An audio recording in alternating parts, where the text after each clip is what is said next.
강의 19번째 시간으로 고개의 멸망, 우리가 고기라고 하는 어떤 사람, 인물을 살펴볼 거예요.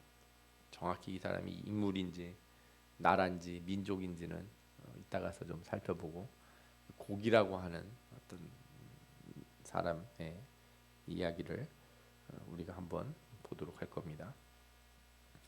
이 말씀을 다루기 위해서 먼저 에스겔서 전체적인 구조를 한번 보도록 하겠습니다.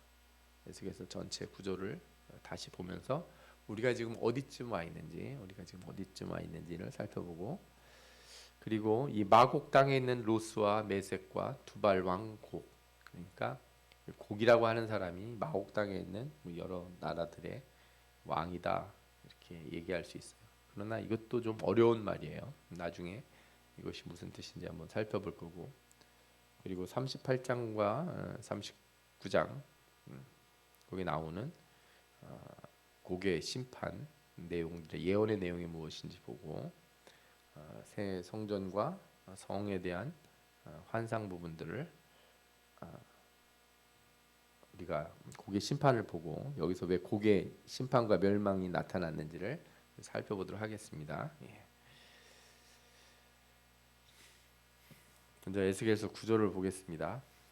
갑자기 제가 오타가 눈에 보이니까 말에 실수가 나오네요. 오타가 눈에 확 들어와서 잠깐만요. 오타를 제가 고치고 다시 보여드리겠습니다.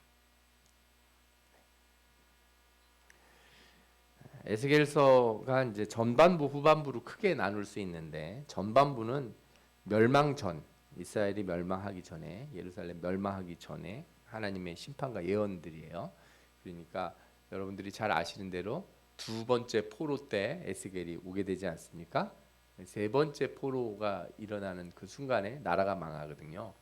그래서 전반부는 아직 나라가 망하기 전이고, 그 다음에 중간에 이제 나라가 망했다는 소식을 듣죠. 성전이 무너졌다는 소식을. 그때 무슨 일이 있습니까? 에스겔의 부인이 죽죠. 에스겔의 부인이 죽고 뭐 그러는 그때쯤 돼서 나라가 이렇게 망하게 되죠. 그 다음에 이제 그 후반부는 이게 예루살렘 함락과 성전이 무너진 뒤에 심판의 예언들이 나와요. 그런데 그 후의 예언들은 이제 뭐 초반에 잠시 죄를 책망하는 예언이 나오지만, 후반부 대부분은 하나님의 회복의 약속의 말씀이 들어있어요.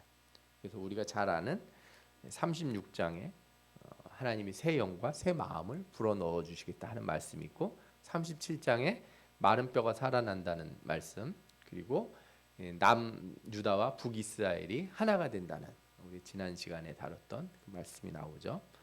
그리고 38장과 39장에 이 곡의 심판이 나와요. 곡이라고 하는 어떤 나라가 이스라엘을 공격을 한다는 얘기가 나오고, 그 심판하시겠다는 말씀이 그 뚱딴지 같이 곡이 좀 들어가 있어요. 그리고 40장부터 48장은 새 성전, 에스겔이 환상 가운데 새로운 성전을 보게 됩니다. 그 성전에 대한 말씀이 40장부터 48장까지 나와요. 그래서 오늘은 저 38장과 39장에 있는 곡의 심판을 볼 텐데, 여러분들이 보시더라도 저게 왜 저기가 있는가 하는 생각이 들어요. 왜냐하면 25장부터 32장 사이에 뭐 애굽이라든지 뭐 바벨론이라든지 여러 나라들의 그 심판에 대한 말씀들이 나오지 않습니까? 또 35장에는 그 에돔에 대한 심판의 얘기도 나와 있어요. 만약에 이 곡이라고 하는 나라가 이제 이스라엘 외부에 있는 어떤 나라라면, 그 곡이 외부에 있는 어떤 나라의 왕이라면, 이게 저쪽에 이렇게 같이 들어가면 좋을 것 같은데 되게 애매한 위치에 이렇게 들어가 있다는데 약간 신경이 쓰이는 거죠. 게다가 우리가 이제 몇 가지를 더 살펴보면 이 곡의 심판이라고 하는 게 한 이중적인 의미를 가지고 있다는 걸 좀 알게 될 수 있어요. 먼저 이 마곡의 곡 혹은 마곡과 곡, 이런 표현이 성경에 나온 게 있어요. 여러분들 기억하실 수 있을 거예요. 어디 나왔다고 생각이 드세요? 이거 알아맞히시는 분은 제가 선물을 한번 드려보려고. 마곡과 곡 어디서 들어본 것 같지 않으세요? 곡과 마곡. 한번 들어본 것 같다. 어디서? 손 한번 들어보세요. 들어본 것 같다. 어디서 들어보신 것 같아요? 크게. 네? 뭐라고요? 계시록. 네, 계시록에 맞습니다. 누가 말씀하신 거예요? 신혜기 권사님? 네, 선물이 굳었네요. 저희 집에.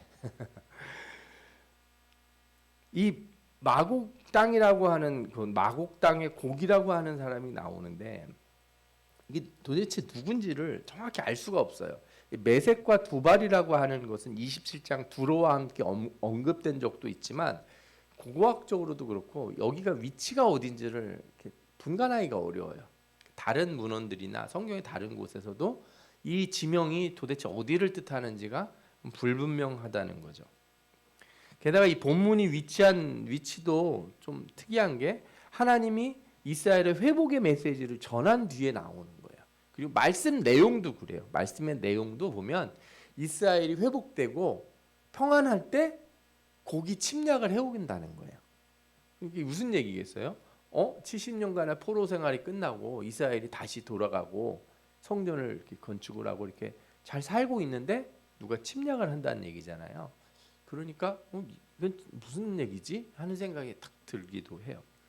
그래서 곡에 대한 여러 해석들 중에 사람들이 느부갓네살 왕이다, 혹은 페르시아의 장군일 것이다, 알렉산더 대왕일 것이다, 이렇게 주장하는 사람들이 있어요. 또 어떤 사람들은 이거는 저 곡이라고 하는 저 사람 이름이 저게 사람 이름이 아니고 저게 어떤 민족일 것 같다. 마게도니아 민족. 그러면 이제 알렉산더 대왕이 이끌었던 그 나라 민족을 의미한다 이렇게 생각할 수도 있고, 로마인 이렇게 생각할 수도 있고, 아니면 그도 아니고 저 북쪽의 어떤 게르만족 이런 사람들을 의미할 수 있다. 여러 학설들이 있어요. 제가 그걸 다 말씀드릴 필요는 없는데 하여튼 저 곡을 알려고 애를 많이 썼다는 얘기를 하고 싶어요.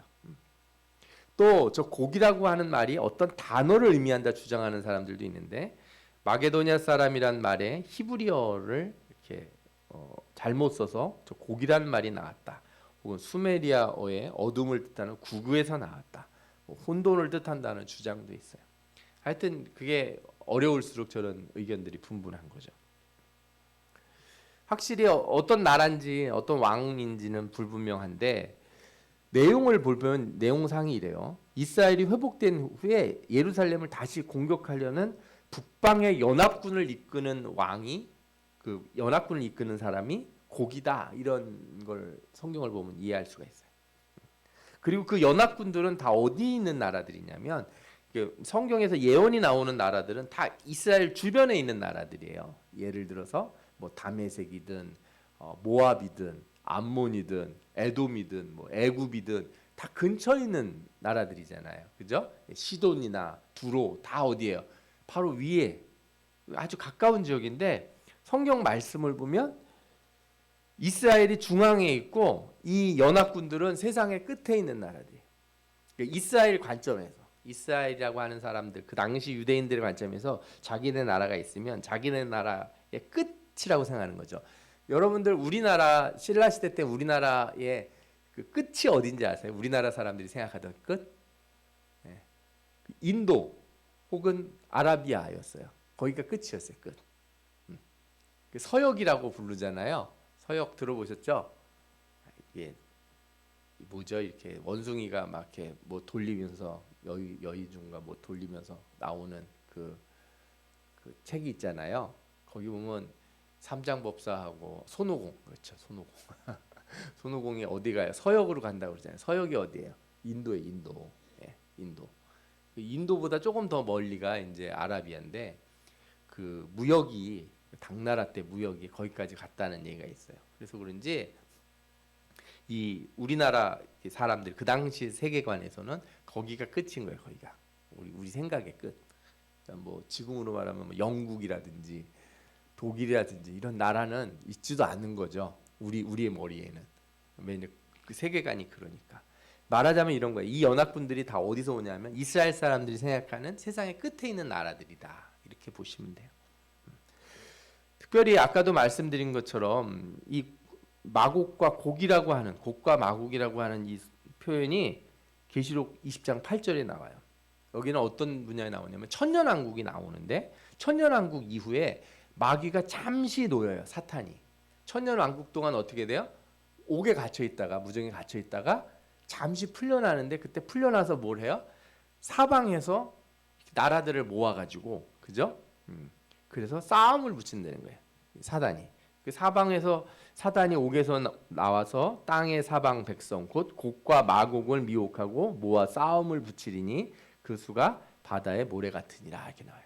그래서 얘네들이 모여가지고 어디를 공격해요? 천년 왕국 예루살렘을 공격을 해요. 그때 하나님이 불이 내려와서 싹 태워버린다 하는 얘기가 계시록 20장에 있습니다. 기억이 다 나실 거라고 저는 믿습니다. 그런 얘기가 있어요. 그래서 이게 이제 좀 사람들이 이 구절을 이해하려면 계시록과 연관해서 이해해야 된다 이런 생각을 갖게 되는 거죠. 내용이 이렇습니다. 38장에 내보면 아까 말씀드린 것처럼 이스라엘이 세상의 중앙 높은 곳에 위치한다 그러고 하나님이 함께 하시는 거예요. 회복돼서 평온한 이스라엘을 누군가 공격을 하러 와요. 게다가 이 많은 사람들 스바와 드단과 다시스의 상인들이 이러한 약탈을 막 비난한다는 거예요. 그런데 다시스가 어딘지 여러분들 혹시 아시나요? 우리 요나서에 보면 다시스라고 나오잖아요. 이 다시스가 스웨덴이래. 스페인이면은 이스라엘에서 이렇게 지중해를 타고서 저 끝이에요. 끝. 지중해 바다 끝에 있는 나라가 뭐예요? 스페인인 거예요. 그러면 스페인을 지나가면은 뭐예요? 거기 대서양이죠. 그러면 더 지나가서 저 아메리카 발견이 돼야 되는데 아메리카는 그 뒤에 한 1600년 지나야 발견이 되잖아요. 그 예수님 시대 때만 해도 이 시점으로 따지면 한 2000년이 지나야 발견되는 때가 그 아메리카라고요. 그러니까 다시스는 이스라엘 사람들이 생각할 때 끝이에요. 끝. 세계 끝. 그러니까 세계 끝에 있는 많은 나라들도 이런 공격에 대해서 비난을 한다는 거죠. 곡이 이스라엘을 치는 것에 대해서 하나님은 이것이 하나님의 계획이라고 그래요. 38장 16절 이렇게 나옵니다. 구름이 땅을 덮음같이 내 백성 이스라엘을 치러 오리라. 고가 끝날에 내가 너를 이끌어다가 내 땅을 치게 하리니. 그렇죠? 하나님이 이끌어서 치게 하신다는 거예요. 여러분들 전쟁을 일어나든지 어떤 이런 큰 변화는 뭐 작은 것도 마찬가지죠. 다 뭐 참새 한 마리 떨어진 것도 하나님 뜻이니까 그거 없으면 안 떨어지잖아요. 여러분들 역사의 변화는 거기에 누가 계셔요? 하나님이 계시는 거예요. 여러분들을 우리에게 계시라고 하는 게 이 성경 말씀만 있는 게 아니에요. 이 세상에 일어나는 모든 일들이 거기에는 다 하나님의 뜻이 담겨져 있어요. 아멘. 아멘. 예, 아멘 하셔야 되는 게 맞는 거예요. 그런데 그걸 어떻게 알 수 있어요? 성경을 통하여 성령의 인도하심을 따라 볼 때만 알 수 있는 거예요. 그냥은 안 보이는 거예요. 이 세상에서 어떤 일이 일어나는 데는 다 의미가 있어요. 우리도 기도하면 알 수 있을 수도 있죠. 하나님이 알려주신다면, 그죠? 네. 그런데 뭐 그게 우리가 여러분들이 뭐 예를 들어 우크라이나 전쟁이 왜 일어나는지 하나님 앞에 엎드려서 기도해서 특별한 은혜를 주신 분들은 알 수 있을지도 모르겠어요. 그러나 아신다고 하더라도 그것이 어디를 벗어나진 않아요. 성경에 말씀하신 큰 범위를 벗어날 수 없어요. 성경의 테두리 안에서 이해돼야 되는 거지, 그죠?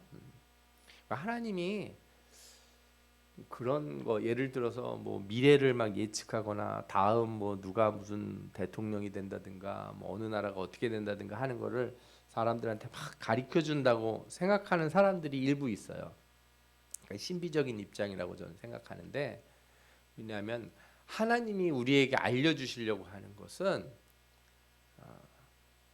주님 오실 날이 가까웠다는 거. 그게 제일 중요한 메시지라고 저는 생각해요. 그 이상의 것을 알아도 그게 큰 우리에게 의미가 있지 않아요. 주님이 오실 날이 가까웠다. 그런다고 여러분들이 뭐 어디 적금을 하나 더 드시겠어요? 아니면 뭐 적금을 깨시겠어요? 아니면 주님 오실 날 가까웠다고 여러분들이 뭐 땅을 파고 굴을 뭐 만들어 놓겠어요? 뭘 하겠어요, 우리가? 주님 오실 날 가까웠다는 거 알면 우리가 할 일이 뭐가 있어요? 열심으로 기도하고 서로 사랑하기를 힘쓰고 연약한 자를 돌보고 주님 오실 날 가까웠다는 거 몰라도 해야 되는 일이잖아요. 크게 다르지 않다. 괜히 그거 막 자기가 뭐라도 무슨 신비한 코드라도 하나 아는 것처럼 호들갑을 떨면 그게 무슨 유익이 있나 한번 살펴봐야 돼. 그게 교회와 성도들의 삶에 무슨 유익이 있는지. 응? 괜히 막 뭐 예를 들어서 예전에 소련이 있을 때는요. 소련은 악의 제국이었어요. 이따가도 말씀드릴 텐데 그래서 성경에 나오는 뭐 어떤 나라 예를 들어 곡과마고 소련일 수 있다 이런 의견들도 있었다는 거예요. 소련 없어지면 이제 또 누가 그러겠어요? 뭐 중국이 그런든지 좀 러시아가 그렇다. 조금만 분위기가 이상하면 아마겟돈이 일어난다. 막 이런 얘기 막 꺼내는 사람들이 있는데 일어나서 뭐 어쩌건데? 그게 그렇게 걱정이 되면 그 시간에 기도하라고요. 그 시간에 교회 와서 기도하고 그 시간에 내가 못했던 선을 행하라 이거예요. 네? 내가 진짜 미안하다고 해야 되는데 말 못했던 사람 찾아가서 미안하다고 그러고 용서해 줄 사람 용서해 주고 한 사람이라도 내가 도와줄 수 있을 사람 도와주고 아마겟돈 전쟁이 가까이 왔을 것 같으면 그렇게 하라 이거예요. 그걸 찾아가지고 무슨 부동산 투기를 할 것도 아니고 주식 투자를 할 것도 아니고 그런 걸로다가 사람을 미혹하려고 하는 거는 의미가 없어요, 여러분. 모든 일에 하나님이 뜻이 있고 그 뜻은 다 뭐라 그래요? 내 거룩함을 나타내어 그들이 다 나를 알게 하려 함이라. 아멘. 하나님이 이런 일을 하실 때는 다 뭐라고요? 하나님이 세상을 다스리신다는 거를 보여주려고 그거 알려주려고 하는 거다는 거예요. 이 고기 이스라엘을 치려고 할 때 하나님이 그들을 심판하시는데 전염병과 폭우와 우박, 불, 유황 같은 걸로 심판하시겠다는 거예요. 이 내용들이 대부분 다 뭐예요? 계시록에 나오는 말세의 징조 때 나오는 심판들과 유사하잖아요. 그런 것들을 우리가 볼 수가 있어요. 그래서 38장, 39장은 단순한 메시지가 아닌 것 같다. 에스겔서에 있는 종말론적인 메시지일 가능성이 높다. 이중적인 메시지다. 이렇게 느낄 수 있다는 거죠. 이스라엘을 공격하던 고개 군대를 하나님이 치시는데 그 치심으로 하나님이 함께 하심을 이스라엘이 알게 될 것이다. 이런 말씀을 에스겔서 39장 7절에 해줘요. 내가 여호와 곧 이스라엘의 거룩한 자인 줄을 민족들이 알리라. 이스라엘뿐만 아니라 모든 민족들이 다 안다는 거예요, 세상에. 다시는 그런 민족들이 이스라엘을 무너뜨려서 하나님의 거룩한 이름이 더러워지지 않을 거다라는 거죠. 하나님의 이름이 더럽혀진 일이 뭐예요? 이스라엘 백성들이 망해가지고 포로로 끌려간 게 그게 뭐예요? 곧 하나님의 이름이 더럽혀진 거잖아요. 그래서 36장에 뭐래? 너희들이 그렇게 해서 더럽혀진 내 이름을 내가 다시는 그렇게 하지 않고 회복시키겠다. 내 이름을 위해서 내가 너희를 구원하고 새 영을 부어주시겠다고 말씀하셨잖아요.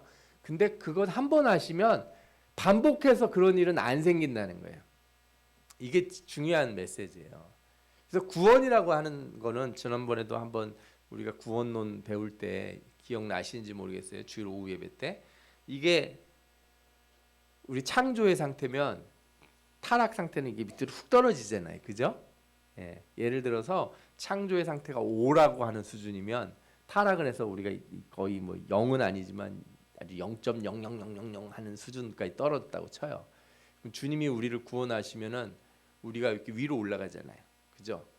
그리고 올라갔는데 종말론적으로 영화의 상태가 되면 이 높이가 5가 되는 게 아니라 5보다 높다는 거예요. 왜? 처음 창조 때는 떨어질 가능성이 있었는데 주님의 구원의 역사, 성령이 우리 안에 들어오신 뒤로는 다시 그럴 수 있다?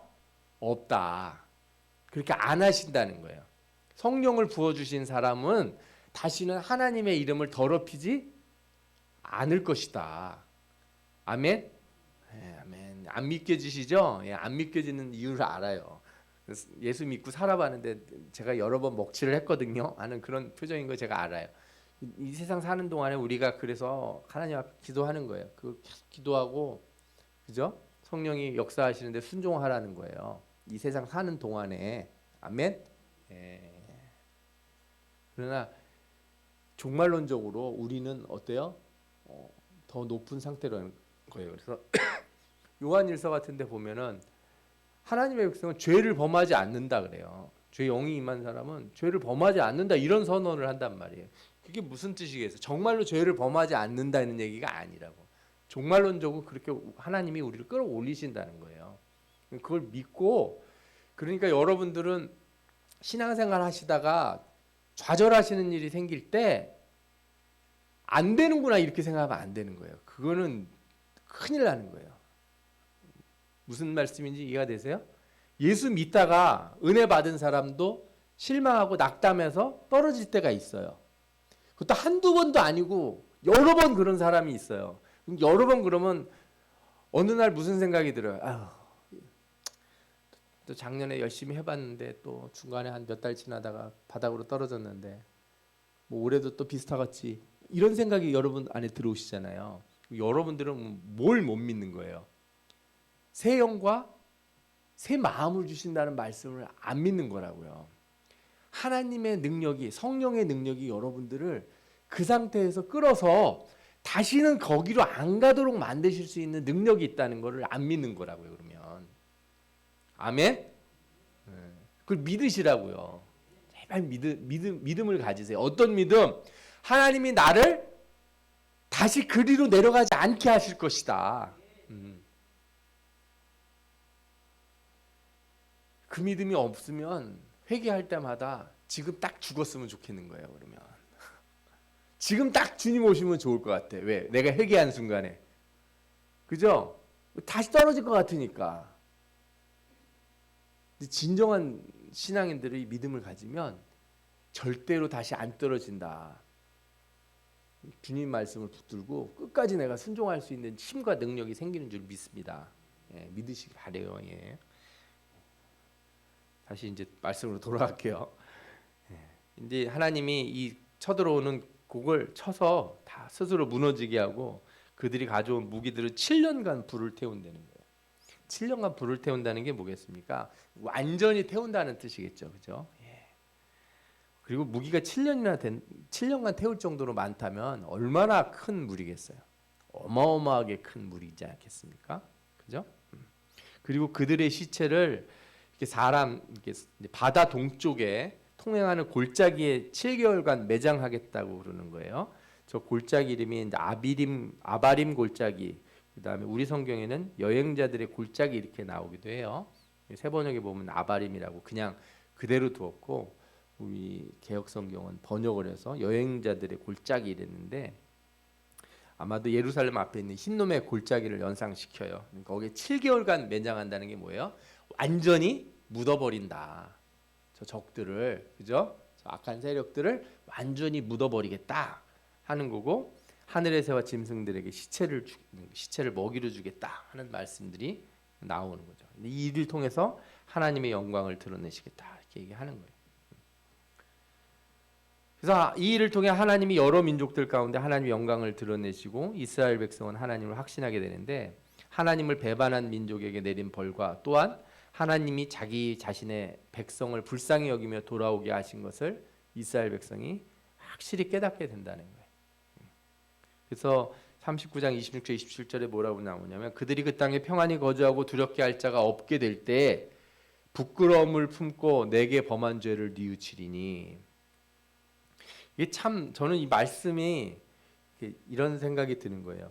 이스라엘 백성들이 회개하고 뉘우쳐서 회복이 되고 이스라엘 성이 다시 세워지고 성전이 세워지는 게 아니라 어떻게 된다는 거예요? 하나님이 돌이켜서 회복시켜주고 성도 짓게 해주고 성전도 짓게 해주고 평안히 살게 되는 그 순간에 돼서야 이게 누구의 은혜다? 하나님의 은혜였구나 하고 회개한다는 거예요. 그러니까 저는 그게 어느 때는 우리가 회개할 때 막 회개하면 하나님이 돌이켜 주신다고 생각하잖아요. 하나님이 회복시켜 주신다고. 근데 여러분들 그걸 아셔야 돼요. 내가 나중에 회개하고서 하나님이 다 회복시켜 줘서 잘 되는 것 같았어. 근데 살다 보면 깨닫게 돼요. 그때서야 진짜 회개가 나온다는 걸. 그때 내가 잘못됐다고 회개한 거는 뭐라 그럴까요? 일종의 당장에 생긴 일을 모면하려고 하는 회개였을 가능성이 높아요. 예를 들어서 이런 걸 생각해 보세요. 어떤 사람이 그냥 남편하고 아내가 있는데 남편이 바람을 폈어. 들켰어. 와이프한테 어떻게 해요? 싹싹 빌겠죠. 미안하다고. 그죠? 그리고서 이제 다시 가정을 잘 하기로 이렇게 서로 화해를 했어요. 근데 진짜 미안하다는 말은 한참 뒤에 나와요. 같이 그렇게 오래 살다 보니 어느 날 내가 정말 미안했다고. 그게 자기의 진심이 드러나는. 이게 좀 다른 거예요. 이게 우리가 막 뭐 잘못해가지고 사고 쳐가지고 너 임마 왜 사고 쳤어? 그래서 막 엄마한테 두들겨 맞고 그럴 때 잘못했습니다. 이거만 어떻게 해결해 주시면 감사하겠습니다 하면서 싹싹 빌을 때가 있는데 진짜 부모님한테 감사하고 내가 정말 회개하고 하나님 저 부모님 은혜에 내가 감사한다는 게 언제 느껴지냐? 나이 한참 먹은 다음에 느껴지는 거예요. 옛날에 사고 쳤을 때는 그때도 내가 잘못했다고 빌었지만 싹싹 빌었어요. 손이 말이 되도록. 그러나 어느 순간에 어른이 돼서 내가 다 견디고 나서 제가 그런 사람들을 볼 때마다 참 뭐라 그럴까요? 이렇게 하나님 은혜가 참 너무 놀랍고 감사한 거예요. 어렸을 때 사고 엄청 쳐서 막 그냥 부모가 그 집 나간 집 찾아가가지고 끌어오고 막 두들겨 패고 막 이래가지고 갱신이 어떻게 했는데 그때 잘못했다고 그런 건 내가 알거든요. 근데 나이가 한참 먹어서 결혼해서 애를 낳고 성년이 돼서 한참 지난 다음에 부모님 생일에 잔치에 엎드려서 이렇게 아버지 어머니한테 절을 하고 정말 감사하다고 저 같은 아들을 자식을 키워줘서 감사하다고 이런 걸 딱 보면 야, 이 사람이 진정한 회개나 감사라고 하는 게 그냥 내가 힘들고 어렸을 때만 나오는 거가 아니구나. 오히려 한참 지나서 나올 수도 있구나. 그게 오히려 더 진정한 회개일 가능성이 있다 생각이 들어요. 하나님이 그렇게 말씀하셔요. 그래서 그들을 만민 중에서 돌아오게 하고 적국 중에서 모아내어 많은 민족이 보는 데서 그들로 말미암아 나의 거룩함을 나타낼 때라. 그러니까 그때가 하나님의 거룩함이 진짜 나타난다는 거예요. 하나님이 거룩하지가 않아서가 아니라 인식을 잘 못하는 거예요, 여러분들. 이게 좀 어렵나요? 신앙에서 그런 단계로 좀 가시기를 바래요, 저는. 그냥 무슨 문제 생기면 그냥 기도하고 막 그러면 해결되면 하하하 하나님이 날 도와주셨네 하는 게 아니라 어느 날 돌아보고 나면 와 내가 사실은 사고가 나도 몇 번을 더 났어야 되고 문제가 생겨도 훨씬 더 큰 문제들이 생길 일이 수도 없이 많았는데 하나님이 다 막아주신 거예요. 나는 뭐만 기억해요. 사고 났던 몇 번만 기억한다고요. 일 터졌던 거. 그때 내가 죽을 똥살똥 했던 것만 기억하는데 알고 보면 아니에요.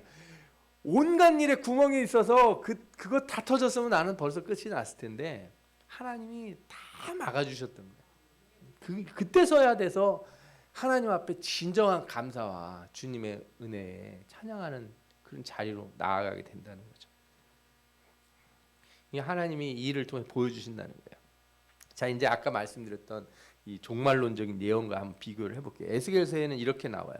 여러 날 후 곧 말년에 거의 끝날이 된다는 거죠. 내가 명령을 받고 그 땅 곧 오래 황폐하였던 이스라엘 산에 이르리니 그 땅 백성은 칼을 벗어나서 여러 나라에서 모여 들어오며 이방에서 나와 다 평안히 거주하는 중이라. 그러니까 이스라엘 백성들이 평안히 들어왔을 때 이들이 공격하려고 온다는 거예요.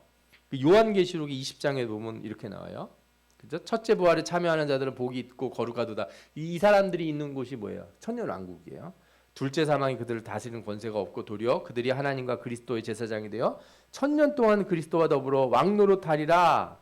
천년이 참에 사단이 그 옥에서 놓여 막 이렇게 말씀이 나와요. 그 뒤로. 그러니까 평안히 거주하는 때, 그죠? 그리스도와 더불어 왕노릇하며 천년 동안 있는 이 시점과 유사성이 분명히 눈에 보이시죠? 그 다음에 에스겔서는 또 뭐라 그러냐면 내가 내 고국 땅 북쪽 끝에서 많은 백성 곧 다 말을 탄 큰 무리와 능한 군대와 함께 오되 구름이 땅을 덮음같이 내 백성 이스라엘을 치러 오리라. 온다는 거예요. 그런데 요한계시록에 뭐라고 나오냐? 천년이 참에 사단이 옥에서 놓여 나와서 땅의 사방 백성 곧 곡과 마곡을 미혹하고 모아 싸움을 붙이리니 그 수가 바다의 모래 같으리라. 그들이 지면에 널리 퍼져서 성도들의 진과 사랑하시는 성을 두루매. 이렇게 나와요. 비슷한 걸 여러분들이 느끼실 수 있을 거예요. 아, 이게 똑같이 이스라엘 치러 오는데 이 마귀가 이 성을, 그죠? 천년 왕국을 이렇게 쌓는다는 거잖아요. 에스겔서는 또 뭐라고 나오냐면 내가 내 모든 산 중에서 그를 칠 칼을 부리니 각 사람이 칼로 그 형제를 칠 것이며 내가 또 전염병과 피로 그들을 심판하며 쏟아지는 폭우와 큰 우박덩어리와 불과 유황으로 그와 그 모든 무리와 그와 함께 있는 백성들에게 비를 내리듯 하리라. 이게 이제 곡과 마곡을 멸망시키겠다는 메시지죠.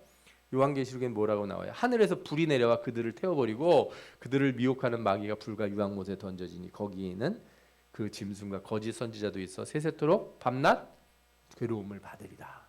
천년 왕국을 공격하려고 했던 곡과 마곡이 어떻게 돼요? 다 잡혀 들어가는 거죠. 여기. 하늘에서 불이 내려 하나님이 다 치신다는 거예요. 이 두 개 가지가 똑같은 유사성을 가져요. 마지막으로 보면 이들에 대해서 아까도 말씀드린 것처럼 이 심판을 받은 자들을 다 새 먹이를 준다고 그랬지 않습니까? 39장 17절에 각종 새와 들의 각종 짐승에게 이르되 사방에서 모여 살을 먹으며 피를 마실지라 이렇게 얘기했어요. 똑같은 말씀이 계시록 19장 17절에 18절에 나오는데 여기서는 이제 예수 그리스도가 싸우는 장면이 나오죠. 하얀 말을 타고 내려오셔서 그리고 다 이렇게 이긴 뒤에 뭐라 그래요? 내가 보니 한 천사가 태양 안에서 서서 공중에 나는 모든 새를 향하여 큰 음성을 외쳐 이르되 왕들의 살과 장군들의 살과 장사들의 살과 말들과 그것을 탄 자들의 살과 자연들이나 종들이나 작은 자나 큰 자나 모든 자의 살을 먹으라. 한다는 거예요. 이 멸망에 관련된 메시지도 심판에 관련된 메시지도 유사성을 가져요. 그래서 이 부분에 대해서 해석을 할 때 이게 천년왕국하고 연결이 되니까 예를 들어서 그냥 요한계시록 자체도 과거 역사적으로 해석하는 사람들이 있어요. 그러면은 이스라엘 회복 이후에 올 다른 민족 국가의 침략을 예언하기도 해요. 그러니까 그 당시로 따지면은 헬라가 그랬고 로마가 그랬으니까 지나간 일이다.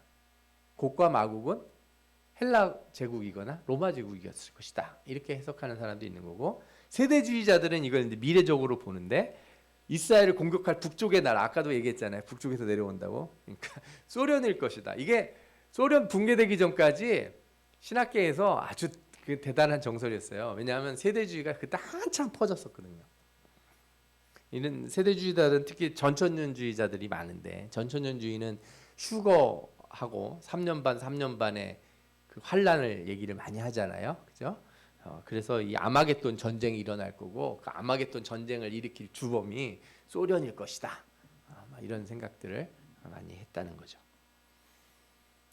그러나 이제 복음주의적으로 보면 종말론적으로 천년 왕국이 우리 교회를 의미하잖아요. 예수 그리스도가 구원한 우리 교회. 그러니까 이 말세에 교회를 위협하는 큰 핍박의 때가 온다는 거예요. 그러나 두려워하지 말라는 거예요. 왜? 그 일은 다 누가 계획하신 거라고요? 누구의 주관 아래 있어요? 하나님의 주관 아래 있고 하나님이 어떻게 하세요? 하늘에서 심판을 내려서 그들을 멸할 것이다. 그래서 그때가 되면 우리가 지금 아는 것보다 더 확실하게 주님의 은혜, 하나님의 거룩하심. 여러분들은 말세를 두려워하시면 안 돼요. 말세가 되면 될수록 우리 참된 신앙인들은 하나님의 살아계심을 더 뚜렷하게 느끼는 거예요. 예? 하나님 앞에 진짜 회개가 일어나는 때예요. 그때가. 예. 내가 그냥 하나님 잘못했습니다 하는 수준이 아니라, 그죠? 그냥 넌지시 느끼고 있었는데 이 주님의 때가 온다는 걸 실제적으로 체감하니 우리가 얼마나 하나님 앞에 부르짖고 기도하겠습니까? 그래서 말세에는 불로 확 갈려요. 진짜 부르짖고 기도하는 참된 신자들이 나오거나 돌아서거나. 왜 그래요? 알곡과 쭉정이를 가르는 때라서, 가라지를 가르는 때서. 여러분들 쭉정이 자라면 같이 붙어 있잖아요. 키를 털을 때 알맹이가 없는 거는 다 날아가고 알곡만 남는 거잖아요. 그러니까 그때가 되면은 누가 알곡인지가 나와요. 누가 진짜 회개하고 하나님의 영광, 하나님의 다스리심, 그의 거룩하심을 보고 영광을 돌리는지가 드러난다는 거죠. 그래서 이때가 바로 이제 하나님의 보호하심을 보여주는 귀한 예언의 말씀이다 이렇게 생각할 수 있어요. 고개 심판은 이스라엘을 회복시키는 것뿐만 아니라 모든 민족 가운데 있는 하나님의 주권을 드러내는 이 첫 번째 모습이 있는 거죠. 이게 이제 이스라엘 백성들에게, 그래서 앞으로 내가 너희를 회복시켜 줄 텐데 새 영을 부어줘서 바벨론에서 되돌아가게 할 거고 다시 세워줄 텐데 그 뒤로는 다시는 뒤로 돌아가지 않을 것이다. 이런 메시지를 주시는 거예요. 그러나 그게 역사적인 것이라기보다 종말론적이라는 의미를 갖는 거죠. 왜냐하면 여러분들이 다 아시다시피 이스라엘이 그 뒤에 어떻게 됐어요? 멸망했잖아요. 망해서 흩어졌다가 이제 나라가 생겼다고. 그렇죠? 네. 그러니까 이거를 물리적인 이스라엘이라는 나라로 생각하면 지금 어떤 얘기가 나오냐면 저 사우디나 이란하고 핵 공격이 나면 그게 아마겟돈이라고 주장하는 사람들이 나와요. 그런 거 일어날 거라고. 그런 사람들은 계속 그런 걸 찾아요. 어떤 나라가 뭐 새로운 나라가 있거나 어떤 새로운 전쟁이 나거나 하면 다 그게 이거라고 계속 갖다 끌어다 놔요. 그럴 이유가 없어요. 하나님 말씀은 그러면은 뭐 1000년 전에는 이렇게 해석되고 지금은 이렇게 해석되고 미래 가면 또 다른 나라 나오면 또 다르게 해석되고 그렇게 되는 거냐? 그렇게 보는 게 아닌 거죠. 이 부분에 있어서 우리는 종말론적인 부분들을 같이 이해할 필요가 있어요. 그리고 하나님이 앞에 진정한 회개, 아까도 말씀드린 것처럼 저걸 심판하시는 그 하나님의 능력 가운데서 우리의 회개가 이루어진다는 거죠. 그래서 그때 야곱의 사로잡힌 자를 돌아오게 하고 그들이 그 땅에 평안히 거주하고 두려워할 자가 없게 될 때 부끄러움을 품고 내게 범한 죄를 뉘우칠 것이다. 이렇게 주님이 말씀하셨던 것을 우리가 다시 기억해 보면 좋겠습니다. 그러면서 저는 이 39장 29절 말씀에 주목했어요. 왜냐하면 여기에 이런 말씀이 있어요. 내가 다시는 내 얼굴을 그들에게 가리지 아니하리니 이는 내가 내 영을 이스라엘 족속에게 쏟았습니다. 주 여호와의 말씀이니라. 아멘. 아멘. 저는 이 말씀이 왜 이렇게 중요한지 아세요? 하나님 우리들에게 새 영을 부어주시는 순간에 다시는 얼굴을 돌리지 않고 가리지 아니하시겠다는 거예요. 여러분들 성령 받았다는 사람들이 하나님이 나를 외면하시는 것 같아요. 하나님이 내게 등을 돌리신 것 같아요. 이렇게 말하면 안 되는 거예요. 믿음이 없는 사람인 거예요. 무슨 말씀인지 아시죠? 주님이 영을 부어주셨다고 확신하는 사람은 하나님이 절대로 고개를 돌리지 않는다. 그래서 기도할 때 말씀을 붙들고 기도하는 거예요. 내가 혹시 죄를 범했을지라도 어떻게 해야 돼요? 주의 성령을 내게 부어주셨으니. 그러니까 다윗이 범죄했을 때 하나님 앞에 기도한 게 뭐예요? 죄를 용서해 주세요? 아니면 벌을 내리더라도 조금 내려주세요? 뭐라고 기도했습니까? 주의 성신을 내게서 걷어가지 마옵소서. 아멘. 그런데 다윗은 그렇게 기도했지만 우리에게는 어떤 약속이 있어요? 성령을 부어주면 다시는 내가 고개를 돌리지 않겠다. 그 다윗보다 더 큰 확실한 약속을 받았잖아요, 우리가. 근데 어떻게 기도할 때 우리가 하나님이 나를 외면하시는 것 같아요. 기도가 안 됩니다. 답답합니다. 말씀을 그러니까 하나님 앞에 면목이 없지만 염치가 없잖아요. 우리가 워낙에 잘못한 게 많아서 염치가 없지만 뭘 꺼내요? 계약서를 이렇게 조심스럽게 내밀면서 그래도 여기 이렇게 돼 있는데요. 이렇게 하면서 그렇게 기도하는 거예요. 제가 잘한 건 하나도 없고요. 뭐 입이 10개라도 100개라도 할 말이 하나도 없지만 그래도 이렇게 약속을 주신 게 있기 때문에 하면서 이렇게 말씀을 이렇게 놓고서 기도하라는 거예요. 그래서 그럼 주님이 그 이름을 두셨기 때문에, 내 영을 두었기 때문에, 내가 너한테 둔 그 이름 다시는 더럽히지 않겠다고 내가 약속했기 때문에 내가 다시 씻어주고 너를 세워주고 전보다 더 높게 하나님의 영광을 드러낼 수 있는 삶으로 이끌어주겠다. 이걸 다시 우리가 깨닫게 해주는. 그럼 우리는 그래서 신자는 죄가 절대로 우리를 끌어내리지 못해요. 죄를 범하고 회개하는 순간마다 자꾸 올라가게 돼서 죄가 영향력을 못 발휘해요. 절대로 그럴 수가 없어요. 그게 로마서에 나오는 말씀인 거 우리가 알잖아요. 죄가 절대로 너희를 다시 끌어내릴 수 없다.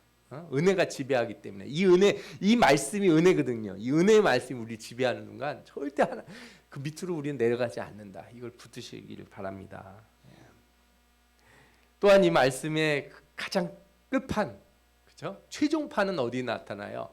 하나님의 나라에서. 계시록 20장 23절에 그래요. 그 성은 해나 달이 비침이 쓸데없으니 전구도 필요 없고 전등도 필요 없고 해와 달이 필요 없다는 거예요. 왜? 하나님의 영광이 비친다. 어린 양이 그 등불이 되신다. 밤이 없다는 거예요. 전기세 안 내니까 걱정 안 하셔도 돼요. 천국에 전기세 안 낸다. 하나님이 확 비춰주고 계시니까. 우리 계시록 21장 3절에서 5절을 우리가 한번 같이 읽어볼까요?